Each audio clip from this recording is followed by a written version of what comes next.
You are what you eat. Der Mensch isst, was isst. It's a little pun in German too. The man is what he eats.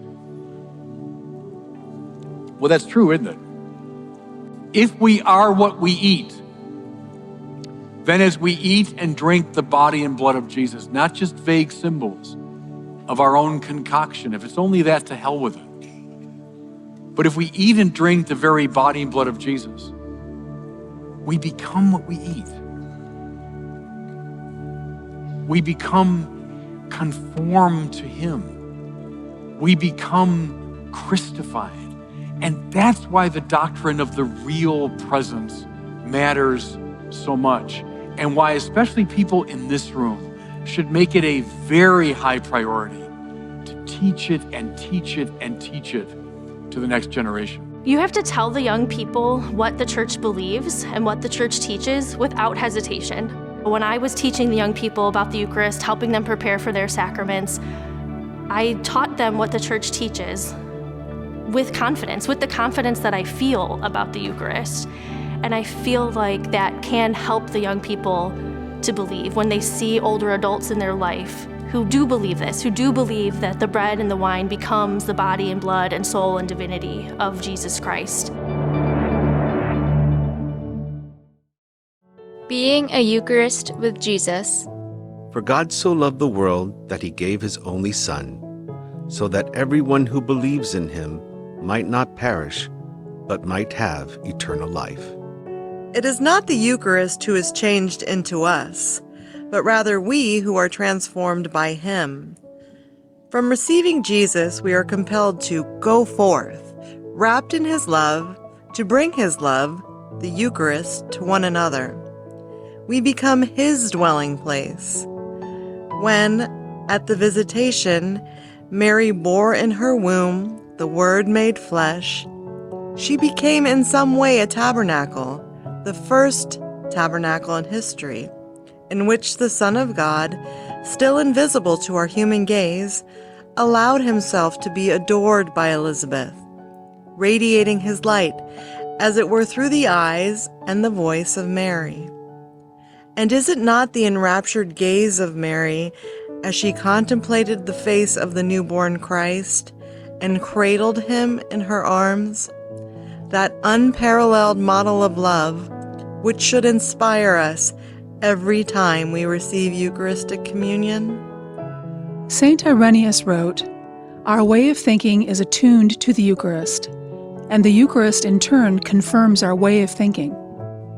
How might our community be transfigured if we offer the love of God to one another freely, with no expectation in return? When we receive Jesus, we accept his mandate. The love we give is united to Jesus. We present him to one another. We are called to go out from our comfort zone and be a Eucharist, to bring forth Jesus among ourselves and with our brothers and sisters wherever we encounter them." Pope Francis said, "In practice, what does it mean to live this love?" Before giving us this commandment, Jesus had washed the disciples' feet. Then, after giving it, he gave himself up to the wood of the cross. To love means this: to serve and to give one's life.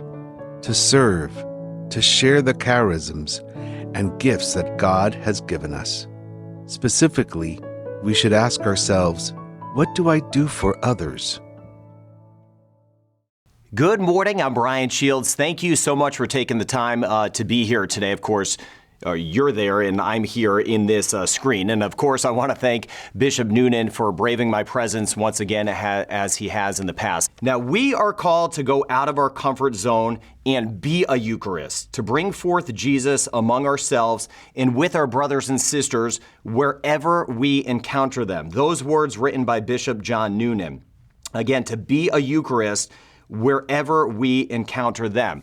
Now, not in my original talk I was going to give. I do a lot of work with high school students, and this just kind of came across me. There's a girl I just encountered out there, and she was having some problems in high school. It's a local high school. Someone came up to her, grabbed her by the arm in the hallway, and said, "That is a symbol of hate." They were pointing to her neck. around her neck, the symbol of hate they were pointing to was actually a cross. It was a cross. And she was there was a group of kids telling her, well, if you have that cross, that means you hate this group, that group, and another group. Now, this isn't new. This isn't new to faith. This isn't new to the Catholic faith. This happened when Jesus was born. This happened during Jesus's work. Jesus did miracles in front of people, and this sort of thing still happens. So the church being under some sort of attack or struggles or dealing with hardships, that is not new. And that is what this girl has to deal with. She's just walking around minding her business, and she has a cross, which we know is the absolute symbol of love. It's the opposite of all of that. I want to get back to her in just a second, but with her in mind, what do we do? What do we do here? I feel like I'm preaching to the choir, talking to the choir. You're here. You're a good person. You're at this pilgrimage. But what do we do? And I think I feel the need to, and it's sometimes hard for me to speak in a church setting, because you're already in the building. You're already in the church. Here are 4 names I want to give you: Father Costello, Chuck Martinson, Deacon Jack, and Mother Teresa. Those are 4 names, and you've only heard of one of them. Let me tell you a little bit about them. Father Joseph Costello, he is actually my great uncle, and what he did was the ministry of presence, and I want to talk a little bit about that. Being a Eucharist is tied to the ministry of presence. He was a priest. So what did he do? He was born in Boston, Massachusetts, got shipped down to the South. He was in Louisiana back in the 50s and 60s. He was present to his congregation. What did he see in his congregation in the 50s and 60s? Black people and white people. Huge differences how the black people were treated versus how white people were treated. The white people were treated totally different. So what did he do? He knew that was wrong at the time.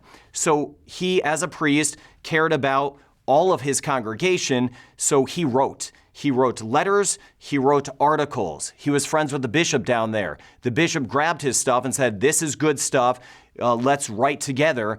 And their writings, in turn, helped form the entire Catholic Church in the South at that time in the 50s and 60s. All he did was the ministry of presence. I'm not diminishing it by saying all he did, but he saw a situation and he simply wanted to be a Eucharist. He wanted to give love, so he used his skills, very smart guy, handsome like me as well, runs in the family. He used his skills to write, and that's what he did. And then it spread from there, obviously, but all he was doing was sitting down and he was writing. That again, Father Joseph Costello.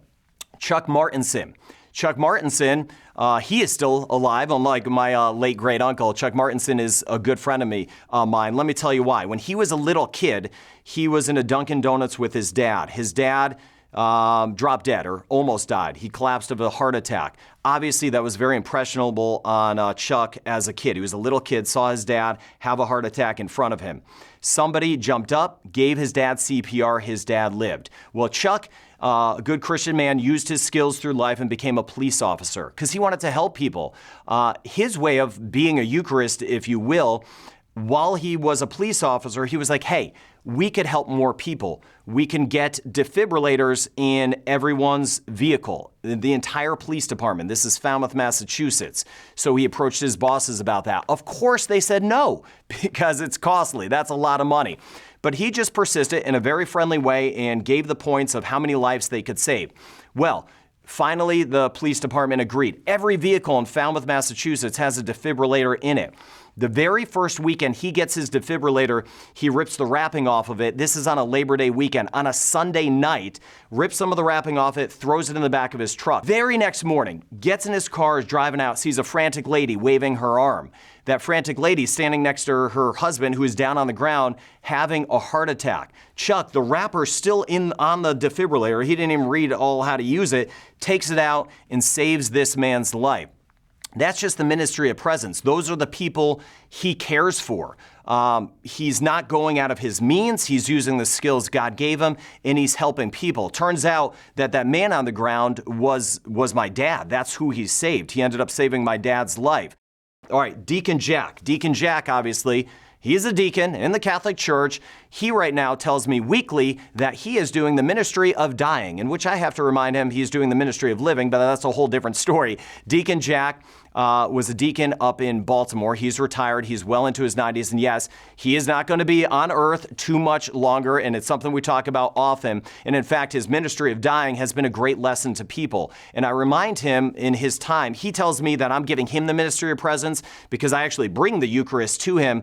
But he's actually still doing his ministry being present to me and giving me some lessons. And these lessons I get to pass along to other people. Let me pass along a couple of those things that he has taught me through the years. First, he told me that Jesus is my boss. If you're having trouble at work, if you're having trouble in life, don't forget the cross. Don't forget that Jesus is your boss. Second, you can minister where you are right now. That's the ministry of presence, where you are right now, what is happening right now. In our jobs, in our roles within our family, at the grocery store, we encounter people wherever we are.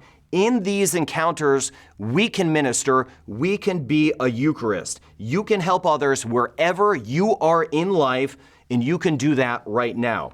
Third lesson he's given me, the hard times in life, even the truly tragic times, can reset your path in life. And this new path may be beneficial. Now, it is not saying that the tragedy that happened to you, someone else, is good. It's not saying that at all, but good can come out of a tragedy. And lastly, he always reminds me, a big lesson, run any decision you want to make by your wife first. And I have learned that lesson over and over and over again. He was actually giving out communion when he was still up in Baltimore, and a little old lady came up to him and got communion. He gave her communion, and he said, "Brian, her eyes, she peers right into your soul." This little old lady, that was Mother Teresa.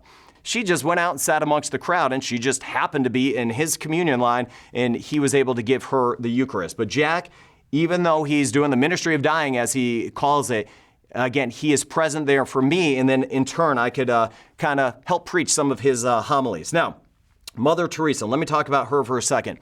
What did she do? Well, when you talk about Mother Teresa, she fed the poor. She gave medical needs to the poor. All this with the poor.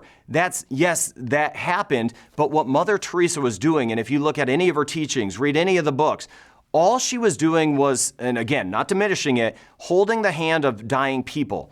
She went to Calcutta. When she was in Calcutta, there were people that were dying, that were literally in the street dying. And these were people that were dying. She couldn't save them, but she felt Jesus, and she wanted to be a Eucharist. She wanted to just love these people while they're dying.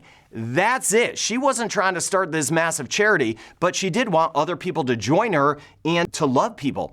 She was giving out hugs. That's what she wanted to do. And in fact, as her charity grew, it went to Kentucky, it went to New York, it went to DC, it went to California. As her charity grew, she became worried that it was acting more like a business. She didn't want any of that. She just wanted to get more people that would give hugs and hold the people's hands of those that were dying. In turn, of course, they saved a lot of people as well. But she was just trying to spread love. Mother Teresa said, "Stay where you are. Find your own Calcutta. Find the sick, the suffering, and the lonely right where you are. In your own homes and in your own families, in homes and in your workplaces and in your schools. You can find a Calcutta all over the world if you have eyes to see."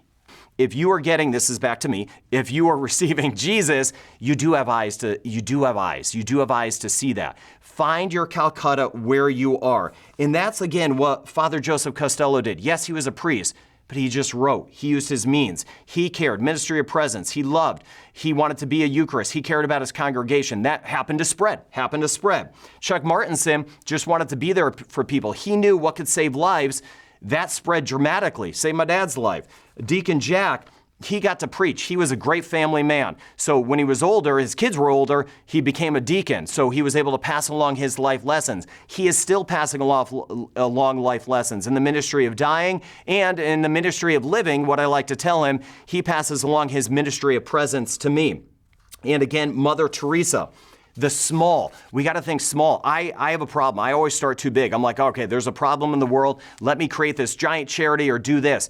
I think we need to look back to what Mother Teresa did. Yes, it got giant, but it started small. It started with a hug. It started with just holding somebody's hand who is dying that would be neglected elsewhere. Now, Bishop Noonan writes that Jesus is present in the Eucharist, which we know. In receiving the Eucharist, we are transformed by him and called to go forth and become Christ to one another. Pope Francis said, in practice, what does it mean to live this love? To love means this: to serve and to give one's life. Specifically, we should ask ourselves, what do I do for others? Now, back to this girl in high school. This is one of my favorite quotes. Not always true, but I still like it. It is, and again, it's not attributed to anybody. We don't know who came up with it. I know I am on the right path because things stop becoming easy. It wasn't easy for Jesus when he was out there, clearly. It isn't easy for the Catholic Church or whatever Christian faith you may be part of. It can be very difficult. This high school girl right now, she is being a Eucharist out there, walking through the halls, showing people the love that she has. And again, she has that cross on her, and all she is doing is out there loving people. That is what she is doing. Within her setting, that's her small thing, and I can tell you, that is catching on in a very big way. So what can we do? Again, you're already here. I encourage you to do something super small. Be present. Send a text, send an email, call somebody, a neighbor who's lonely. Just be with them. The ministry of presence is one of the best ways you can be a Eucharist out there. And I'm asking that of you to actually leave this. You'll have a good feeling coming out of this pilgrimage to go out there. Don't do something big. Do something small. Do it often. See where it takes you. Thank you for spending some time with me.